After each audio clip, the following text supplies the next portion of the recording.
les voy a pedir que abran sus Biblias. En el capítulo 2 de Lucas vamos a tener lectura del versículo 1 al versículo 20. Le voy a pedir que presten mucha atención. Lucas 2, versículos del 1 al 20.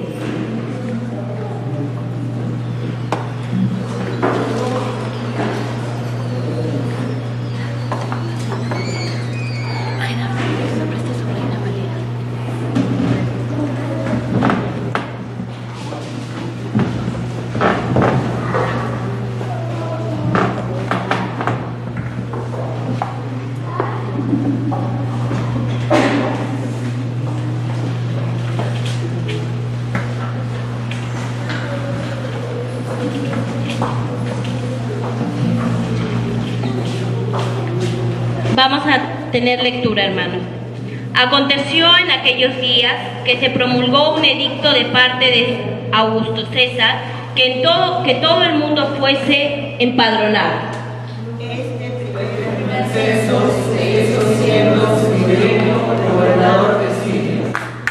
E iban todos para ser empadronados, cada uno a su ciudad. También José subió de Galilea, de la ciudad de Nazaret a Judea, a la ciudad de David, que se llama Belén, por cuanto era de la casa y familia de David, para ser empadronado con María, su mujer, desposada con él, la cual estaba encinta. Y aconteció que estando ellos allí, se cumplieron los días de su alumbramiento. Y dio a luz a su hijo primogénito. Lo envolvió en pañales y lo acostó en un pesebre, porque no había lugares para ellos en el mesón. Había pastores en la misma región que velaban y guardaban las vigilias de la noche sobre su rebaño. Y he aquí se les presentó un ángel del Señor, y la gloria del Señor los rodeó de resplandor, y tuvieron gran temor.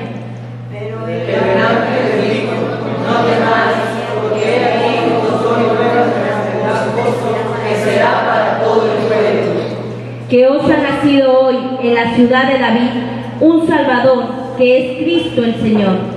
Esto es la señal: hallaréis al niño envuelto en pañales, acostado en un pesebre.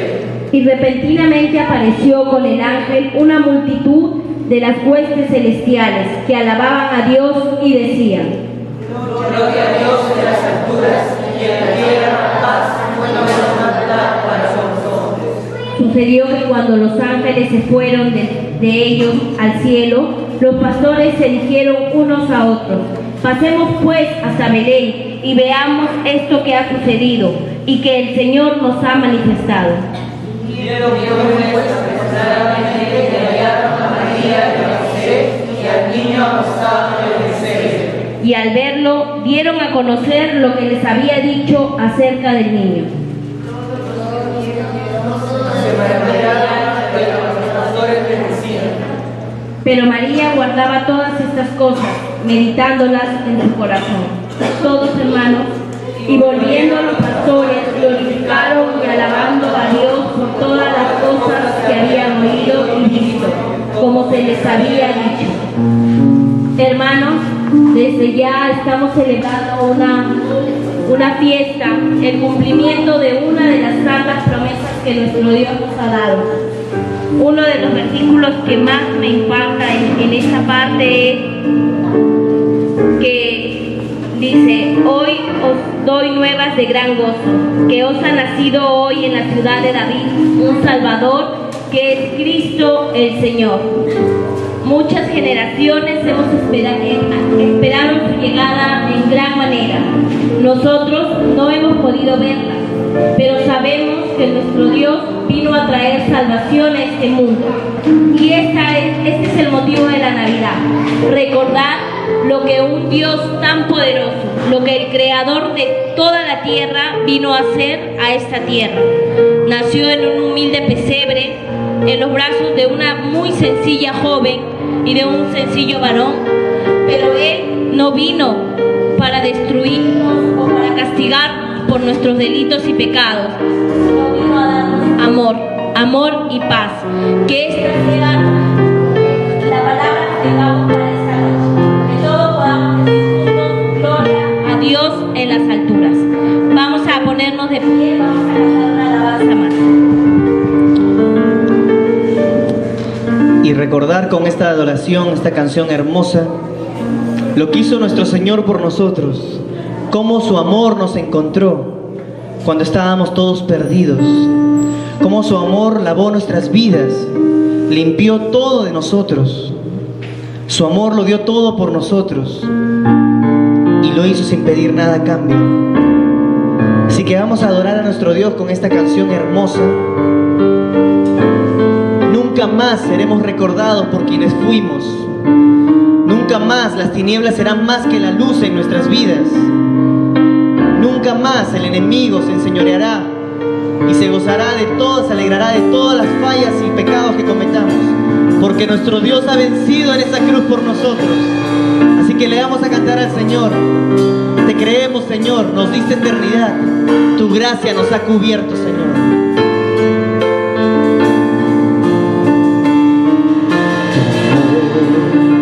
Me encontró cuando perdido estaba yo.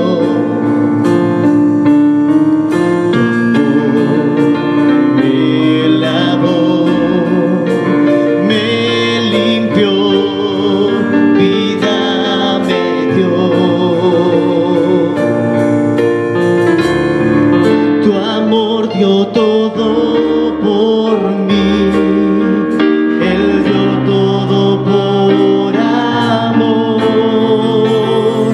Nunca más seré recordado por quien fui. Fue consumado en la cruz, me ha declarado inocente. Nunca más las tinieblas serán más que la luz. Por tu sangre hecho está, cadenas son rotas, nada me apartará de ti.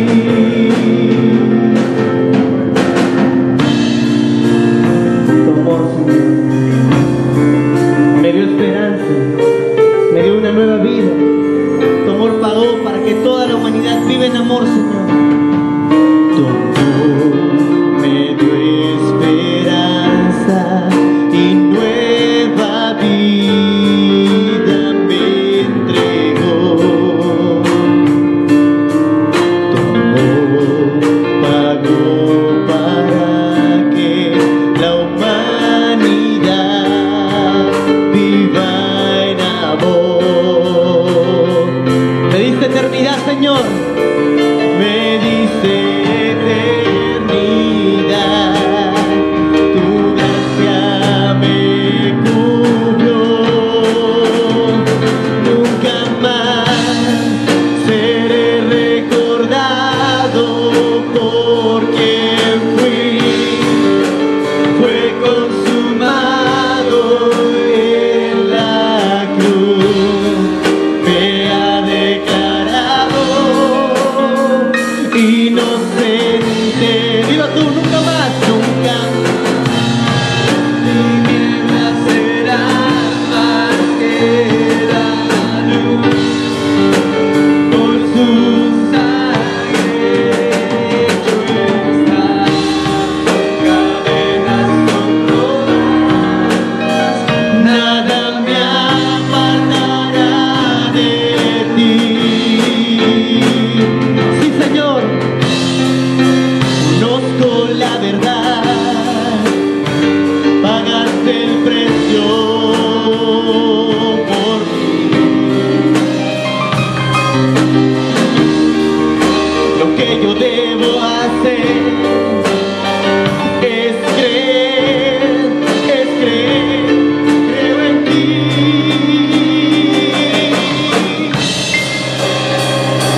cruz me ha declarado inocente.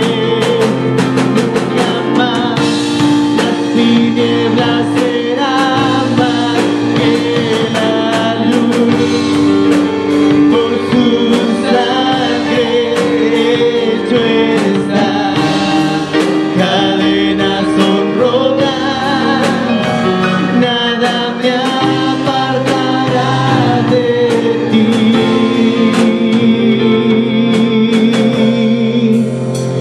Nunca más.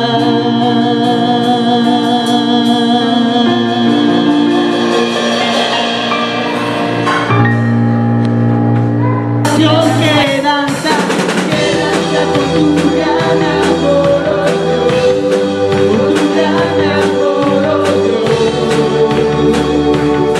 seremos la generación que grita por tu grande gloria, Dios, por tu grande gloria, Dios.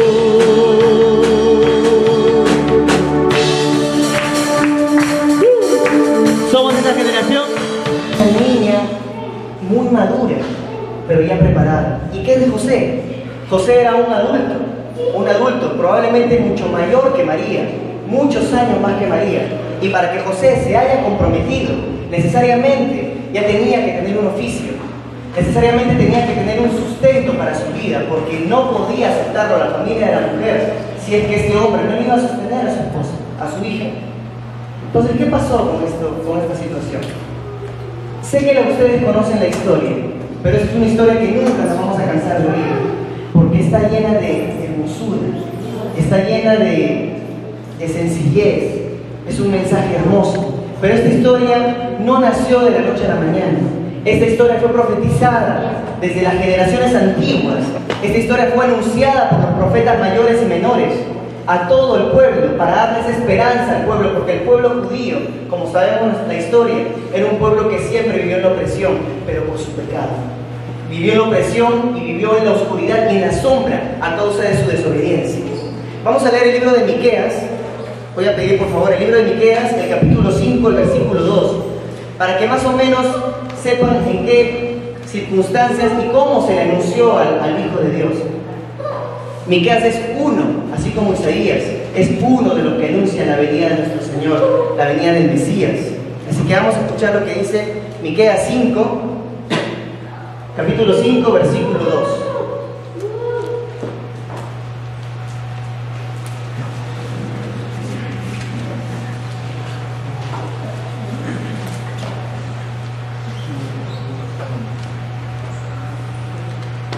Vamos a leerlo ahí del Ecra. Pero tú, Belén Efrat, pequeña para estar entre las familias de Judá, de ti me saldrá el que será Señor de Israel, y sus salidas son desde el principio, desde los días de la eternidad. Esta es una de las profecías que se dio para nuestro Señor. De ti, de esta pequeña ciudad de Belén, se dice de que Jesús iba a nacer de la descendencia de David. Jesús iba a venir de la familia de David. Bueno, ustedes dirán, María era una descendiente de David, ¿no? Pero no es así. El que era descendiente de David, según la palabra, era José. Pero ustedes dirán, pero José no era el papá de Jesús. José era la persona que acompañó a María y que dudó en su momento cuando María tenía por contarle, porque cuando se le presentó el ángel Gabriel anunció todo a María y María aceptó la voluntad del Señor, como ustedes saben. Pero María tenía miedo. María tenía miedo en su corazón, pensaba de que José le iba a rechazar. ¿Quién me va a creer que he sido, que un ser crece en mi vientre y no he conocido varón? ¿Ustedes lo creerían en la actualidad? Imposible. Pero como el ángel le dijo a María, las cosas imposibles son de Dios. Dios es el Dios del imposible. Y Dios lo hizo así. Puso su herencia, puso ese soplo de vida en María. Y también la avisó a José, porque Dios sabía. ¿Saben qué, hermanos? Cuando Dios hace las cosas, Dios no las hace a medias. Esto es algo que siempre me he dicho, que lo he aplicado en mi vida. Cuando Dios hace las cosas, Dios habla completo. Dios te habla a ti y también le habla a la otra persona. Dios hace un círculo perfecto. Dios permite que todas sus cosas, todos sus comentarios, todas sus decisiones y su voluntad sea clara. En ningún momento Dios va a mandar mensajes ambiguos que te hagan a ti dudar, que te hagan pensar, pero eso es de Dios, no lo sé. No es así, hermano. Dios es un Dios de cosas claras. Por eso cuando Dios le dio el anuncio a María, este anuncio tan impresionante, pues también se lo dio a José. José habrá pensado abandonarla. José amaba a María. José la había conocido porque cuando se desposaba una pareja, no era de que el hombre iba y tocaba una puerta y decía: Señor, quiero desposarme con su hija porque sé que usted tiene una hija de 16 o de 12 años. Me quiero desposar por la cultura de esas épocas. No era así. Tenía que haber una relación con la familia, tenía que conocerse de muchos años para que se pueda dar esta situación. Y José amaba a María. José aprendió a amarla. Y es por eso que cuando él se enteró, cuando supo de María que ella estaba embarazada, él en su humanidad, porque seguro también creía en Dios, en su humanidad, él en ese momento probablemente quiso abandonarla, quiso dejarla porque no quería que ella muera, porque la ley decía que cualquier mujer que sea ya comprometida, que cometa algún pecado con una persona que no es su pareja, pues tenía que morir apedreada. Y María tenía ese destino, pero José no quiso. José estaba dispuesto a irse, humillado, porque él pensaba pues todo lo contrario. Pero Dios le avisó. Dios le avisó y le puso en su corazón y le puso los medios. Y aunque no lo diga la palabra, estoy seguro que Dios puso a alguien en el camino de José también, para que vaya reforzando esta decisión, porque nosotros somos débiles. El hombre es débil. Nosotros como personas, en todo momento, estamos siempre, a pesar que nos dicen las cosas, estamos un poco dudando a veces. Nos cuesta un poco seguir con las cosas que no vemos claras al final del camino. Pero Dios no hizo esto con José ni con María. Dios permitió que esta hermosa historia continúe. Nosotros conocemos cómo va esta historia más o menos. Josué fue enterado por el mismo ángel de lo que Dios había hecho con María. Y José fue y continuó. Y José asumió desde el momento en el que aceptó la voluntad de Dios, asumió al niño que estaba en el vientre de su prometida, lo asumió como su hijo. En ese momento, como les dije hace un rato, el descendiente de David era José. No hay relatos de que sea María la descendiente de David. Era José el que era el descendiente de David. Y en ese caso, ustedes dirán: ¿pero por qué la que debió ser descendiente es María? Si María fue la que quedó embarazada. De María es lo que sale el 100%. De María es lo que sale el 100% de humanidad, porque no entró otra persona a tallar ahí más que María y Dios. Pero no es así, hermano. De ahora en adelante debemos un poco evaluar cómo Dios ve lo que es el tema de la adopción. Dios a nosotros nos ha adoptado. Por eso Dios en su momento, cuando Dios dice en su momento, María va a tener un hijo mío, y José acepta la voluntad de Dios, desde ese momento ese hijo también era de José. Y la descendencia y la profecía se cumplió. Y vamos a leerlo en la palabra para que ustedes lo tengan seguro. En el mismo libro de Lucas, en el capítulo 2. Gracias. Vamos a leer Lucas capítulo 2.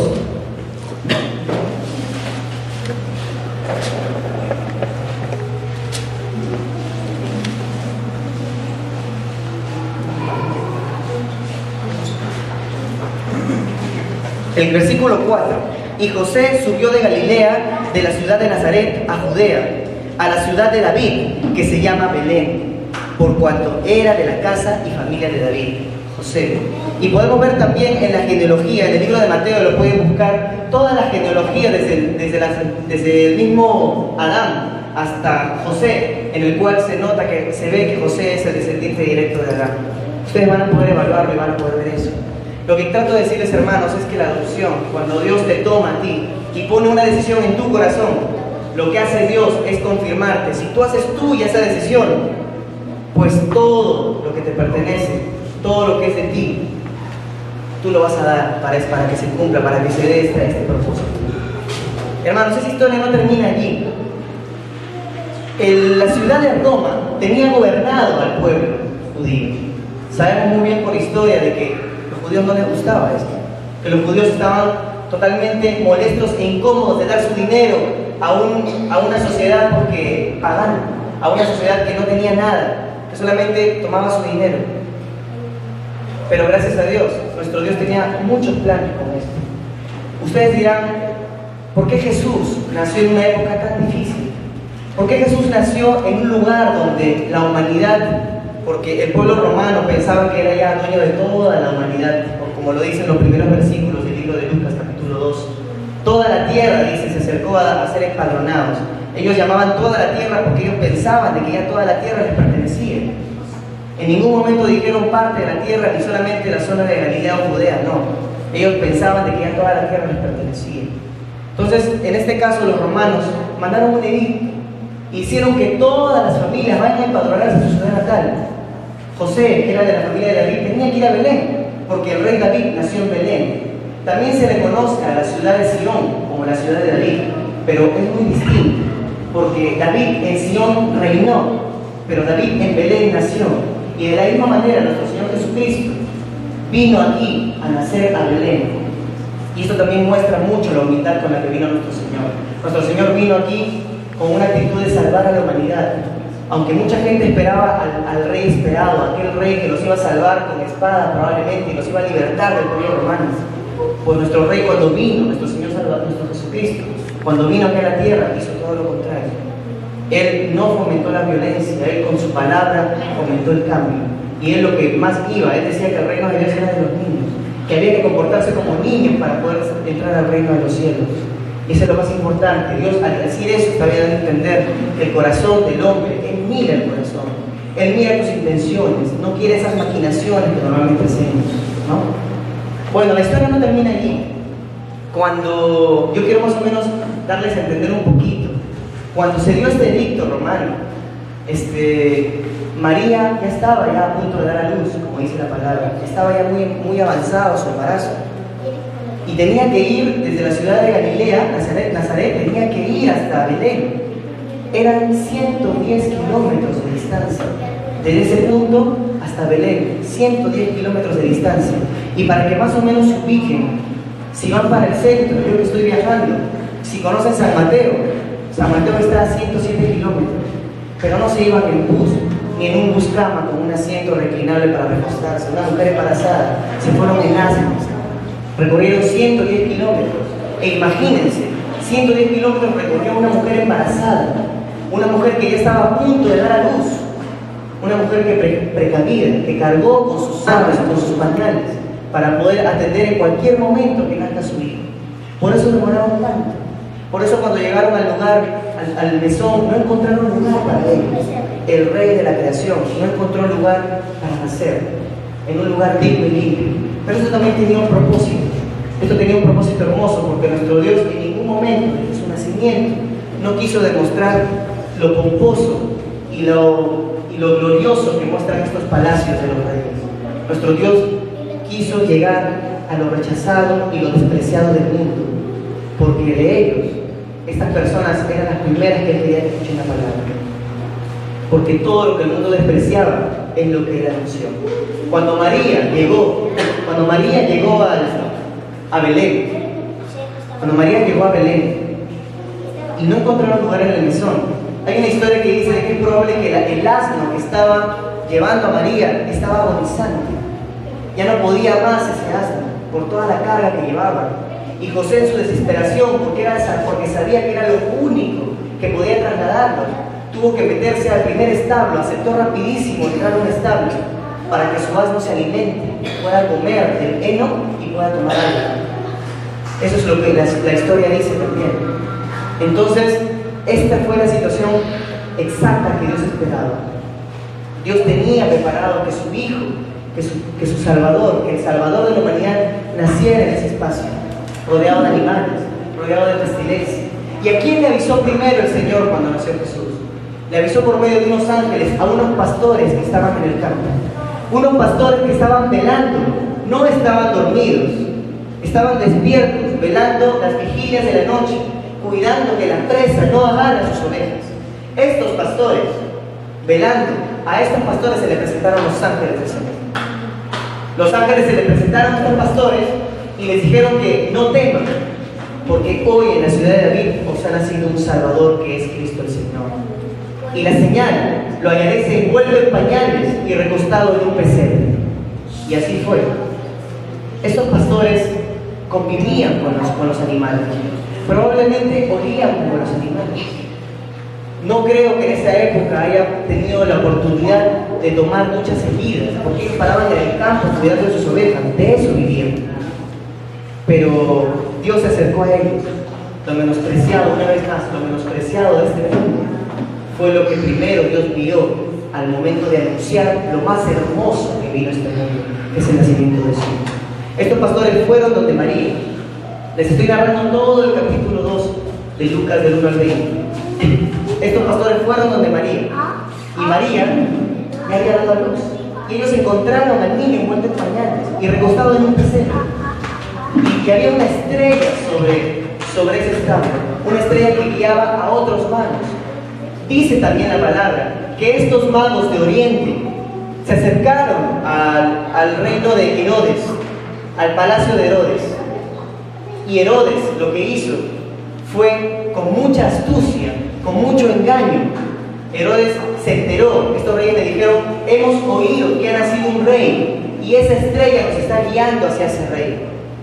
Herodes, por temor, por miedo a que un rey le vaya a usurpar su reino, le dijo con mucha astucia a los reyes: muy bien, por favor, vayan ustedes y luego vuelvan. Y cuando vuelvan, díganme dónde está, para que yo también vaya y le adore. Pero el hombre, los magos, no entendieron la intención de Herodes en ese momento. Pero desde el instante que se formó en el corazón de Herodes la intención de querer acabar con un rey por temor a que le quiten su reino, entonces Dios lo supo desde el principio. Cuando los reyes, estos magos de Oriente, fueron a ver a Jesús, ¿qué es lo que pasó? Encontraron un niño y le ofrecieron oro, incienso y mirra. Pero cuando terminaron, lo que ocurrió fue que estos magos fueron avisados por el Señor de no volver por el mismo lugar para encontrarse con Herodes, sino que vuelvan por otro camino. Pero cuando Herodes se enteró de esta historia, cuando Herodes se enteró de esta situación, se enfureció terriblemente. Y lo único que él sintió en su corazón fue odio. E hizo que él mande un edicto, un mandato, en el que todo niño menor de 2 años muere. Todo niño menor de 2 años fue asesinado en esa época. Una vez más les pido que vean cómo es el panorama. ¿En qué época llegó nuestro Señor? ¿Por qué Dios permitió que nuestro Salvador llegue en una situación tan difícil? Justo cuando un gobernante era una persona desequilibrada, cuando el gobernante de toda esa zona era una persona mala, que quería tener su reino como sea. ¿Por qué llegó justo en un momento cuando estaban demasiado movilizándose el pueblo, cuando se movilizaba demasiado, sabiendo que su hijo probablemente iba a tener problemas, su mamá María estando embarazada de él, porque tenía que trasladarse a largas distancias? Bueno, pues yo entendí, hermanos, y yo lo he dicho muchas veces, que Dios no cría, no engría a sus hijos. Dios no es un Dios que le gusta engreír a sus hijos. No es un Dios que, si su hijo llora, le da un caramelo para que se calme un ratito. Dios, cuando hace algo, Dios enseña. Dios cría gente valiente. Y su objetivo es que maduren para poder confrontar a las situaciones difíciles que se le presenten a corto o mediano plazo. Eso es lo que hace nuestro Dios. Dios no mima. Dios no es un engreidor. Dios, eso no quiere decir que no te ame. Eso no quiere decir de que no se goce con verte sonreír, que su rostro se ponga hermoso, se sonría grandemente a nuestro Señor cuando tú le alabas y le adoras. Eso no quiere decir eso, hermanos. Lo que pasa es que nuestro Dios es el Padre de padres, y es el Padre que cría a sus hijos como debemos nosotros aprender a criar a nuestros futuros hijos. Nuestro Dios es un Dios que cuando enseña, te da, duele, pero igual te ama. Y la enseñanza que te da es por todo el amor que te tiene, que nos tiene todos nosotros. Es por eso una de las razones por la cual nuestro Señor vino en una época tan difícil también. Lo que ocurrió con todas esas cosas, y que también me enseñó mucho hace mucho tiempo, es que si el oro no es pasado por un fuego totalmente fuerte, totalmente fortísimo, un fuego tremendo que consuma, si el oro no es pasado por eso, el oro no se va a purificar. El oro tiene que pasar y pasar y pasar muchas veces con un fuego totalmente caliente para que toda la escoria salga a la superficie y sea limpiada. Entonces lo que Dios hace es mandar a sus hijos en situaciones difíciles. No esperemos que con nosotros como hijos de Dios, que conocemos al Señor, nuestra vida es color de rosa. Esto ya lo hemos escuchado, así como hemos escuchado el mensaje de la Navidad muchas veces. Pero nunca nos vamos a cansar de oírlo. No queremos ser hijos mimados. Yo sé que ustedes no quieren serlo. Ustedes deben prepararse en la palabra, deben venir a la iglesia, deben leer la palabra, deben orar, deben predicar, debemos hacernos todos debemos hacer eso como buenos hijos de Dios para poder aprender y crecer. Porque hermanos, no existen genios en el mundo espiritual. No es que me convertí hoy día y ese mismo día me leo la Biblia y aprendí todito. No es así. El crecimiento espiritual, la santidad es progresiva, se va dando mientras buscamos al Señor. La conversión es al instante, eso no hay duda. El Señor cambia la vida al instante y su espíritu mora en ti al instante. Pero la santidad, en la madurez espiritual, el crecimiento espiritual, se da con la constancia, con el estudio. ¿Qué pasó cuando Herodes mandó a matar a estos niños? Pues muchas madres perdieron a sus hijos. Muchas madres que habían tenido, igual que María, 9 meses a sus niños en la barriga, pues en un instante, en un abrir y cerrar de ojos por la maldad de un hombre, perdieron a sus hijos. Muchas madres también habrán muerto. No lo narra la Biblia eso, pero es lógico pensar. Muchas madres y muchos padres murieron por querer salvar la vida de sus hijos. Pero igual el edicto tenía que ser cumplido. Porque si no cumplían los soldados el mandato que les daba el jefe, pues también los soldados morían. No había opción en esas épocas. No había opción. Tú tenías un solo camino. Y si no seguías ese camino, pues morías. En cambio ahora, hermanos, las cosas son totalmente diferentes. Nosotros, el Señor nos ha dado la elección. Nos ha mostrado a su Hijo como nuestro Salvador, como el único camino perfecto, el único camino hermoso, pero un camino difícil, un camino lleno de dificultades. No porque Dios quiera se enorgullezca de hacer las cosas difíciles, no, simplemente porque nuestro corazón es fácil de desviarse. Todos nos hemos desviado en muchas ocasiones. Pero este es uno de los propósitos de la Navidad. Este es uno de los propósitos de esta noche, hermanos. Encaminarnos nuevamente, volver al camino, retornar a ese único camino que nos mostró nuestro Señor. Cuando murió Herodes, Jesús ya era grande. Cuando fue lo de la matanza de los niños, el Señor le avisó a José que tenía que huir de Belén, porque si no huía, iba a morir Emanuel, iba a morir Jesús. Y Josué no lo dudó, y el mismo asno moribundo, probablemente, que él alimentó con mucha prudencia, fue el que lo llevó hasta Egipto. Y en Egipto vivieron muchos años, hasta que Jesús ya fue niño. Lo que estuvieron esperando era que muera Herodes. Después gobernó su hijo, pero ya no había peligro. La misma Biblia no narra, por eso ellos decidieron volver a su ciudad junto con Jesús. Cuando Jesús volvió, ya era un niño. Y aquí pasaron muchas cosas, pasaron muchos años, pasaron los 33 años que conocemos. Y aunque quizás eso ya escapa probablemente de las fechas navideñas, pues no deja de tener sentido.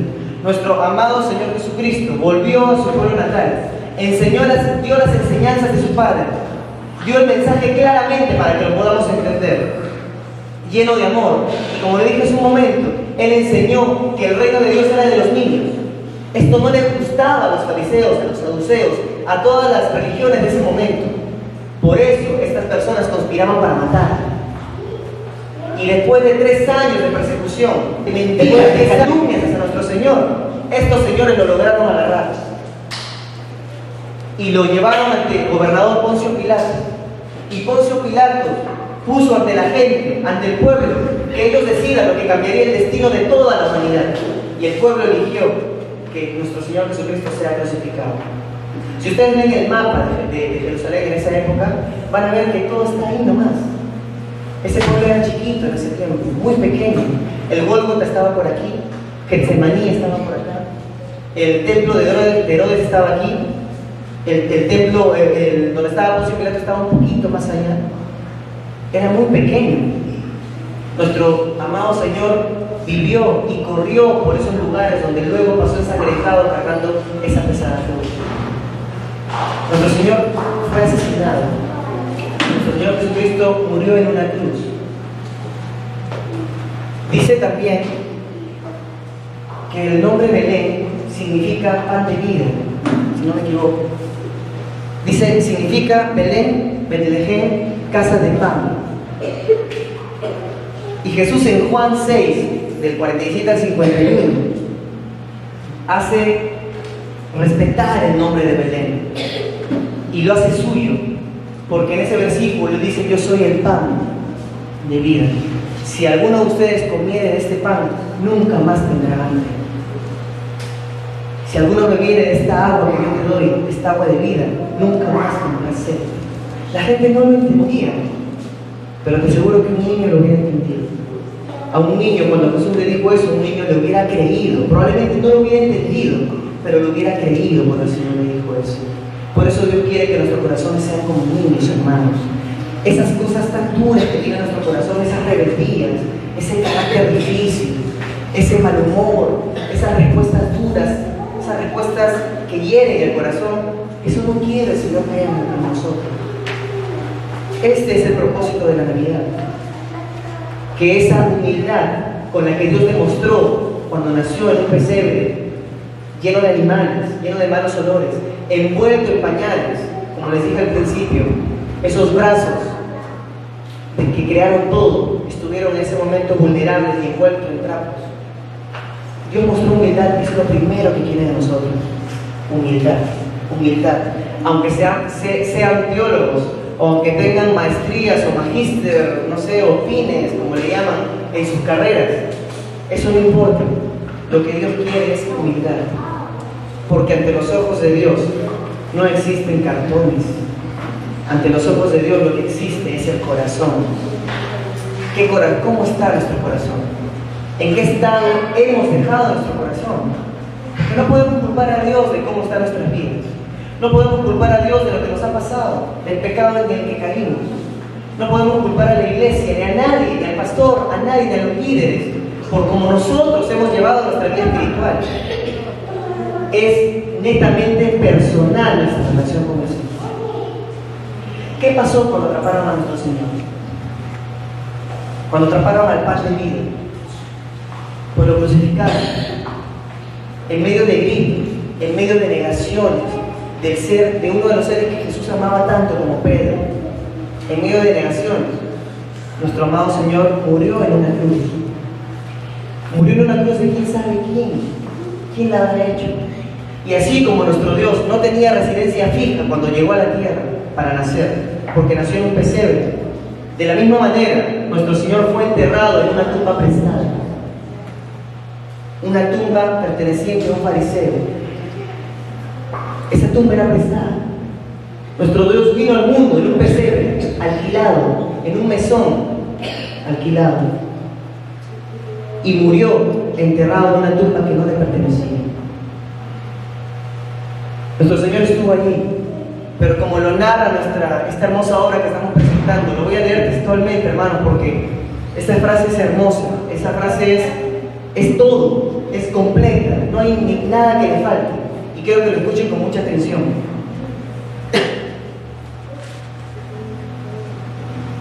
Nuestro Señor fue enterrado y fue encerrado supuestamente por una piedra. Nuestro Dios murió. A veces cometemos nosotros el error de que Dios no murió, Jesús no murió, Él vive, ¿no? Él vive, pero no, Jesús sí murió, hermano. Él murió. Y en eso está el triunfo, y en eso está el gozo que tenemos en nuestro corazón, de que Él resucitó de los muertos y venció a la muerte. No cometamos ese error a veces por hablar muy rápido o probablemente por querer decir algo importante de que Dios no murió. Nuestro Señor no murió, resucitó. Ese es un error. Dejemos claro que nuestro Señor murió, pero también dejemos más claro aún que nuestro Señor resucitó, que venció a la muerte. Y esa piedra que ha tenido que ser movida por muchas personas para poder cerrar la tumba, supuestamente había encerrado al rey, supuestamente había vencido a este reino. Y ahora escuchen. Pero este fue un reino que no fue relegado por las tinieblas. Al amanecer del tercer día, la gran piedra se movió. Esta piedra no sellaría la muerte, al tercer día fue removida. Era una tumba que no tendría la última palabra. Al tercer día estaba vacía. Este es un rey que no podrá ser conquistado. Él no quedó muerto. Él vive. Él ha resucitado y gobernará en el trono de David sobre su reino, desde ahora y para siempre. Y con esta frase, hermanos, es con lo que yo quiero cerrar un poco toda esta idea. ¿Cuál es el propósito de la Navidad? Nuestro Dios nació en humildad, dejando su soberanía de lado, humillándose a sí mismo, tomando una forma humana totalmente limitada para su poder. Pues el propósito de la Navidad, hermanos, no es que Dios nazca en nuestros corazones, porque Dios ya nació y Él ya está en el cielo preparando morada para nosotros, sino que nosotros permitamos que nuestro corazón lo acepte, pero lo acepte de verdad. No por venir a la iglesia. Muchos de nosotros aquí tenemos años en la iglesia, muchísimos años, pero eso no nos da un lugar en el cielo. Eso no nos da un espacio separado para los metodistas de la Florida en el cielo. No. Lo que va a hacer de ti un cristiano honorable ante los ojos de Dios es cuántas perlas tengas en tu corona, a cuántas personas le alcances este mensaje tan hermoso de cuando nuestro Señor nació, de cómo nuestro Señor padeció tantas cosas siendo un bebé sin entender, cómo creció, qué enseñó, cómo lo enseñó y cómo murió. Todo este mensaje tan sencillo, pero tan hermoso, eso es lo que Dios quiere que hagamos, hermanos. Este es el propósito de la Navidad. Tocarle la puerta al vecino de abajo, que siempre nos deja tierrita en nuestra puerta cuando barre. O saludarlo por Navidad a nuestro vecinito también, que cada vez que riega nos moja nuestra puerta y nos ensucia las ventanas. Esta es la Navidad. Acercarnos a aquellas personas que tú ni tienes ganas de mirar,